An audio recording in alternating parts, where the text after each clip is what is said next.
Hello everybody and welcome back to DemonicBishop's Let's Play of Playthrough Thingy-Majigginess. Yes, I'm finally back and I'm not even sitting down because I forgot to lock my door. Well, I'm back with a brand new Let's Play of a game that is probably one of my favourite games of all, if not of all time, then certainly of Steam and PC gaming. It's Mount & Blade Warband. Possibly one of the finest medieval warfare kind of games ever made. And yeah, I'm pretty sure most of you have been watching my videos, have seen me comment about this game a couple of times on some of my other videos on other games. I've compared a lot of other games that I've played through to this game purely because of how awesome it is. And yeah, I'm really excited to be doing a series on this. I know I've started lots of series and not really finished pretty much any of them. I mean, that's a very proud tradition of mine, but this is probably one game where I'm actually going to break that tradition and make lots of videos on, because for one, it'll probably be better for you, because I'm sure you'll enjoy following my progress instead of just seeing me start progress and then totally fucking abandon it like a retard. But yeah, anyway, this game's really awesome. If you've not played it before, prepare to be amazed by this video series. This is going to be a series. I'm basically just decided I'm going to create a new character and pretty much follow the entire progress of said character, because I've started this game 1 or 2 times and got relatively far through, not sort of end game kind of stuff or anything like that, but got far through enough to sort of know what I'm doing in quite a abstract kind of way. But yeah, anyway, I thought it'd be really fun to do this. It's a bit of an RPG kind of sandbox game, but it's really cool because it has lots of different elements of different games. It's got some strategy stuff in there, some roguelike stuff. It's got really kind of emergent gameplay and not so much a storyline, but it's one of those games where you create the story yourself. I think what was the other, like Kenshi was the first of the video game series that I've started, and that was probably one of the only ones that I've done multiple videos of, and that game very much reminded me of this game in that it's got very emergent gameplay, very dynamic gameplay, and it's just really generally very fun, very well made independent game. This game does have a sequel coming out in a couple of years time, hopefully. But anyway, enough about that. I'm sure you can find all that information out yourself if you're interested. What we're here today is to start my new character. So basically, when you start the game, you get this kind of screen. Basically just tells you to create a character, and the society that is part of Mount & Blade basically is like a medieval based kind of one, but really realistic. So if you choose a female, then it makes the game much more difficult. So I'm just going to play as a male character just because I just generally like to play male characters. Haven't really ever tried a female character, to be honest. I'm sure it'd be really interesting because, you know, the society that this game world inhabits means that females are looked down upon. It's a lot harder for them to, you know, gain reputation with some of the other nobles and stuff. So it could make the game really interesting. But I think just for safety's sake, I'm just going to stick with the male one for now. One of the most cool aspects about creating a character is role playing. I'm quite a huge fan of fantasy, just in general, whether it's films, games, or books. So being able to create your own stories is really interesting to me. I'm actually writing, in the early process of writing an epic fantasy series of books of my own, extremely, you know, not very far in at all, so try not to ask me about that because I've got years and years of work to go. But anyway, this sort of stuff's quite interesting to me because I like to create characters and, you know, I like to get really into the fantasy kind of aspect of the stories and stuff, so I'm going to be relatively in-depth creating my characters. I'm sure if you're quite seasoned with watching my videos, you know that's what I'm like anyway.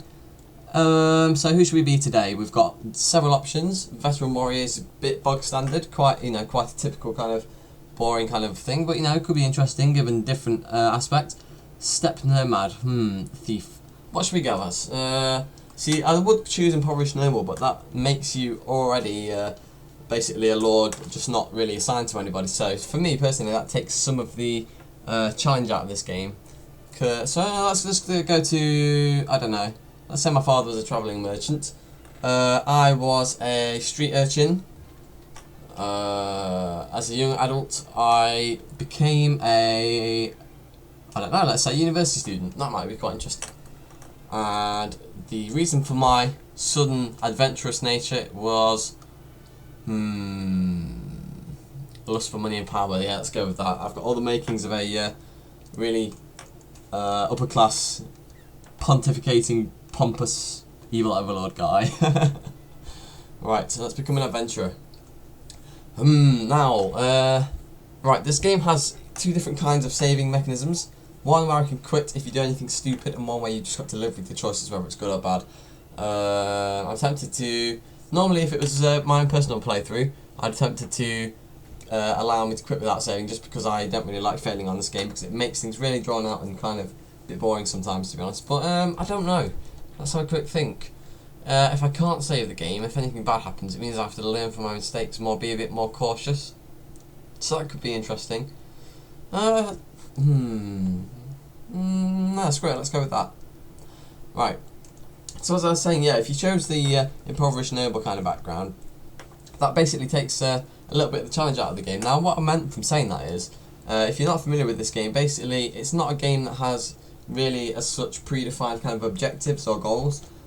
Basically the game provides a sandbox and tools for basically to create your own story and create your own game throughout the story, really. So basically you create a character, and then there's no sort of predefined rules or goals. There's things that can be achieved depending on how you play the game, but it's up to you to decide what exactly it is you want to achieve while you're playing. So, for example, you can, there's a lot of different sort of cities and stuff in the game, so you can choose, if you just decide randomly, right, I just want to take over the whole world, then you can go over and try and do that, and that can possibly be your focus for your playthrough. It's really up to you, and as the way you want to play the game changes, the way the game play occurs changes as well, so it's really, really good. I'm just going to name my character. What shall I name myself? Let's go for... I like to do something typically fantasy kind of thing, so how about, well, I've recently just started playing Baldur's Gate, so let's just call myself my Baldur's Gate character. Goldenbrow. Del Cala or something. That sounds typically, oh shit. Yeah, that sounds typically Mountain Bladey. I can't really see because I've got a fucking watermark on. Okay, here we go. Goldenbrow Del Cala. There we are. Yes. Proficiencies don't really do anything, but I'm going to change them anyway. That's basically what I've been told. Right, so strength is usually quite useful. Charisma is quite useful because it allows you to increase your party size. Ooh, intelligence. Okay, but not really that good. Agility is usually quite good as well, so let's go with those. Iron Flesh. So if you've never played this game before, it's kind of not really that good really for you, because I'm going to be skipping through a lot of the technical details about this game, because the strategic and RPG elements are quite in depth, so it's probably better for you to get yourself familiar with this game before you watch this. But I mean, you can just watch this anyway and just see if you have fun. I'm basically doing this for entertainment purposes. I'm not really doing this to kind of explain to people why they should buy the game or anything. I'm just doing it so you can follow the progress, but I like to have a little bit of detail in there just in case. So anyway, that should be pretty cool. I'm going to have Iron Flesh, give my character a little bit more defensive power, a little bit more strength on my skin for absorbing strikes and stuff. Let's see here. Trainer is always good, because that means that my party will always constantly get XP even when I'm not training or attacking people. Ooh, let's have a look. Prisoner management's always good, because that means you can keep prisoners and sell them for money, which is money's quite hard to come by, especially in the early part of the game, so it's always worth having. Power Strike increases melee damage. Could possibly be useful. Weapon Master. Riding Athletics. Usually quite good. Tactics. Yes, we'll go with that. I'm quite a good tactician, seeing as I've got university training on my side. I've already got pretty good, trade, since I was university peddler, merchant, trader guy, whatever it was. Surgery. Yes, that sounds good. And let's go with training just one more time, just because that's quite good. Right, so I've got some more weapon points as well, so attack. Yay! Okay, I'm just going to quickly create a character. Normally I'd be extremely in depth with my character, but I really can't be bothered today because time is money. Whee! Right, let's go with that guy. He seems alright. Age, hair. Several wacky haircuts to choose from. I mean, just look at that, Jesus Christ. Let's go with something a little more respectable, shall we? Let's go with that. Why not? In fact, let's just randomise it. Way! Round and round and round it goes. Where it stops, I don't know. Maybe not. Yeah. Right. Yeah, let's go with that guy. He looks pretty brutal. Kind of looks like David Vincent, the Morbid Angel. Right, let's go with him. Right, so we start in the fantasy world of Calradia, a land torn between rival kingdoms battling each other for supremacy, knights, mercenaries, cutthroats and adventurers, and all of the trappings of medieval fantasy literature.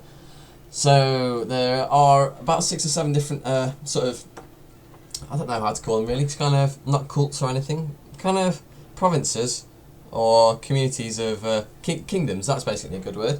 There are 6 or 7 kingdoms in the land of Calradia. Are free to join any of them that you choose, and you don't really even have to start. Once you stick to one and choose it, you don't really have to stay there. You kind of free to move about, do whatever you like. That's sort of part of the game. A little bit of the kind of open world kind of experience that Oblivion kind of you know, demonstrates. But it's not kind of the same sort of thing as Oblivion, where it is an open world gameplay, but the focus is more on strategy and character development rather than actually doing quests and things like that. You'll see what I mean when I play the game. But Sargoth, right? Sargoth is the kingdom of the Nords. The Nords are usually okay. Rhodoks are usually quite good to be with. Khergits, I don't really think I've been the Khergits before. I mean, in previous playthroughs, they've generally tended to get owned quite often, as have the Vaegirs and definitely the Sultanates. Although the Swadians got absolutely wrecked last time because they were total idiots. So let's say the Khergits. Why not? I haven't really been Khergits before. Okay, so normally I'd read all this. Feel free to pause it and read it if you like, get yourself into it. But I've read all this a million times before already now. So basically, starting off in Khergit territory. Where am I starting? Right, Tulga. Okay, so I'm starting in the Khergit city of Tulga. Right, fall asleep in the inn. And I explore the surroundings after dark, which is always a bad idea, especially when it's this light, because, oh no, what a shame. Oh shit, I just need to remember how to play the game, what the controls are and stuff. There we go. Right, so it looks as though ooh, there's an enemy.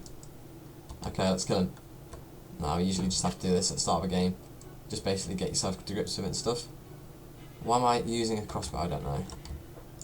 Ooh, now you can see the combat system in this game is quite... You see, the actual graphics and combat system in this game looks quite primitive, but it's actually quite in-depth. Whoa! Right, kill him. Yeah, straight to the face. Ha ha ha. Right, and thus begins my Mountain Blade Warband journey. Whee! Look at him run. Right, okay, so the black guy with the huge Hercule moustache is asking me if I'm alright. I guess you're alive at any rate. I'm not sure that we can say the same for another fellow. Okay, right, so he wants me to help him out with something. Now, this is just normal bog standard stuff, happens all the time. I'm going to rush through this tutorial kind of section of the game really, just because it seems to go the same way every single time. I can't remember how to talk to him. Right, there we go. Right, so there's brigands in the hills. He wants me to kill some thieves, save his brothers, all that kind of usual bog standard jazz. Interested. I've got money, right, so he's giving me 100 dinars, which is the money currency in this game, which is always useful to have. You need it for anything, sort of upgrading your troops, buying stuff, all that kind of stuff. And right, so the tutorial is starting now. So I'm just going to go onto the world map, start out, see where I am first. Here's the world map of Calradia. So here's my area. I'm not really officially aligned to the Khergits yet, but you never know, I might decide to officially become aligned with them and become a lord or a vassal. Here's the Saronids area, or the basically Middle Eastern kind of people. This is the Rhodoks area. Swadians, general kind of typical medieval guys. Nords here, and the Vaegirs. So they're kind of Nordish as well, but not quite. So the main cities of Khergit territory, the Khergit Khanate, are Ikamur, Tulga, Nora, and Halmar. Although all of these different factions will constantly wage war eternally with each other while you're playing the course of your game, so they will do that independently of what you do. And very often they will fight each other and kind of invade each other, and you can see by the colours here of who owns what, and that changes very rapidly during the course of the game. So that's one of my favourite parts really, you know, just kind of going about your usual business, building up your army, you know, upgrading your character, getting new items and inventory and trading stuff, whatever you decide to do. And then occasionally you'll just kind of zoom out like this and just have a look around the map, and you'll just see just quite how much everything's changed, and it's really cool. It gives it a, a real sense of these being real kind of factions and kingdoms that are warring with each other, and it's quite interesting to watch. So as we follow this playthrough, that's why I really want to continue this Let's Play, to be honest with you, because as that continues, I think we'll both find it quite intriguing to see what happens over the course of this game. So anyway, here I am, Tulga. That's the big city, one of the major cities of Kyrgyz. I've only got one person on my party, as you can see there, because it's basically just me at the moment. It's going to have a quick look here, so I can camp. Not really much point doing that yet. Reports, so we've got all lots of information there. Notes, there's lots of different characters in this game, all randomly generated when they first created the game and what have you, so quite a few people there. It's cool as well, as you go through the game you'll find yourself completing quests and stuff, bumping into random people more and more often, and although the actual dialogue they have to say is it's well written, but it gets boring the first 1 or 2 times you read it, but even so, the way that the dynamics of your relationships with people change, even though it's only through numbers, it becomes quite intriguing, and you kind of get familiar with, you kind of feel like you've developed relationships with other characters and stuff, so it's really, really cool. It's a bit hard for me to explain right now, because obviously I've only just started, but as you follow, I'm pretty sure you'll see what I mean. Now I'm not really going to take them on, because there's 12 people there in that party there, and there's only one of me. Basically on the world map, little things like that demonstrate actual kind of armies that are around for you to avoid or attack as you see fit. So when you usually first start the game, basically, especially in this tutorial, the first thing you can only do really is just have a look around various different cities and recruit tribesmen and random villagers to help you out in your cause. So it's literally basically like Lord of the Rings or something, where you kind of start a fellowship. Apart from to destroy a ring, you're basically just setting out for your own selfish desires or whatever you decide to do really. So can I buy supplies from the peasants? I've got 380 dinars. Now usually if the basis of any successful army is food and water. An army marches on its stomach, and although I don't have an army yet, it could be quite prudent of me to start buying stuff. So I'm going to buy some dried meat here for 83 dinars, which was quite steep, but I think it'll come in handy in the long run. And that's quite good as well, because dried meat obviously is dried, so therefore it's not going to spoil, so I'm not going to lose any money, so hopefully that's quite good. So I don't know if you noticed that I managed to pick up 5 volunteers from that city, I think, from the little village of Dustaril. Where is my, there we go, party. So I've got 5 Kyrgyz tribesmen who've got the exceedingly strange and eccentric haircut. Right, so let's have a look here. So I can currently lead 48 company. I've only got 6 at the moment, as obviously, as you can obviously see. Now let's zoom out a bit. I'm going to stick to Kyrgyz territory for now, because although I don't think we're explicitly at war with anyone at the moment, I'm just going to check the notes just to see if we are. Factions. Right, so Kyrgyz are who I'm with, ruled by Sanjar Khan, and we don't have any outstanding issues with Swadia, although we're currently at war with the Vagirs and the Saranids. So venturing into Saranid and Vagir territory just directly above and below us probably isn't the best move at the moment. So Dustaril is quite separated from everywhere else, so tell you what, I'm going to have a bit of a trek down to Dashbiga here, see if there's any more people I can pick up. What exactly was I supposed to do for my quest again? Let's have a quick look. Collect 5 men. Well, I've got 5 men already from there, so I may as well just well, I suppose I could pretty much start the quest now, but I'm just going to get a few more people on my party just because it'll probably help me out a little bit more. So here we go. Ooh, right, so a little random event thing. I've accidentally walked into people on the map. I always love the little things they say before and after fights and stuff. So, Looters, with his little green, stupid, mushroomy hat thing there. Lucky for you, you just caught me in a good mood. Give us all your coin, I might just let you live. Well, ha ha ha, I don't really see that as being an option because I'm a badass. Right, so let's charge. So now we're going to battle mode, where I'm on horseback, because I'm an awesome leader guy. I've also got a crossbow. Here are my brand new little voluntary Kyrgyz tribesmen recruits. Now I'm going to have to wander around the map, find my enemy, and destroy them in typical Lord of the Rings. Today is not this day fashion and all that jazz. Right, woo, oh yeah. So yeah, obviously as you can see, graphics wise it's not the most impressive game, but it is pretty awesome. I've got a few mods and stuff on it to make it so the battle sizes can get pretty immense at times as well later on in the game, so we'll see what's happening. I'm not exactly sure. Right, so there's my team there. I've kind of forgot. It's been a while since I played this game, so forgive me, but I'm going to try and use some tactics. Hold this position, guys. Oh dear. Ooh. Right, so I've kind of missed my attack there. This is a game that requires a little bit of concentration, so might take me a little bit of a while to get used to commentating while playing. But it looks as though my guys are doing some decent work for me. They're killing a few guys with their crossbows and stuff, so it looks like these volunteers are pretty good. I think we might be winning, to be honest, since there was only 4 looters. Did we kill them all? Yeah, I think we did. Looks like we're celebrating. Yes, we killed them. Battle won. Let's leave. We were victorious. We had no casualties. That's really, really awesome. You know, that's a really awesome outcome there. 2 of the casualties were wounded and 2 killed. Oh, look, we've captured 2 people already. So that's why my, what was it called? Prisoner management skill came definitely in handy there, because in the first battle we've already captured 2 people, so that's good. So now I can sell them to a slave or make some more money, so that's awesome. Things are going well. Really, really well. And it's only early days yet as well. Right, lots of stupid stuff that they've left over, lots of spoils of war.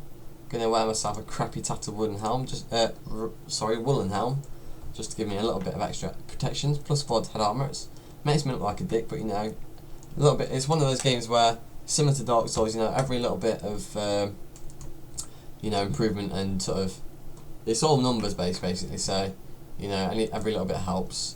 Right, what else have I got here? Stones, not that really that useful.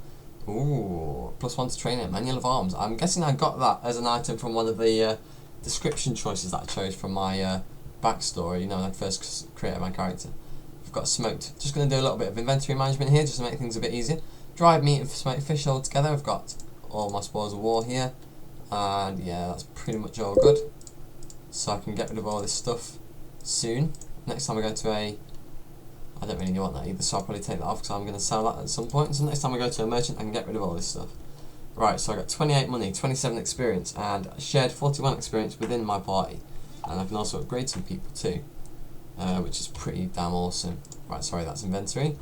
Let's have a look at my parties, so they can be upgraded. It's going to cost me 10 dinars each, but I can upgrade 1. Awesome. So now I've got 1 skirmisher and 4 tribesmen. Sorry, so that's really good. So yeah, my little party's making a little bit of progress here. Oh, now that's one of the things that you notice. It's like not just you walking around the map.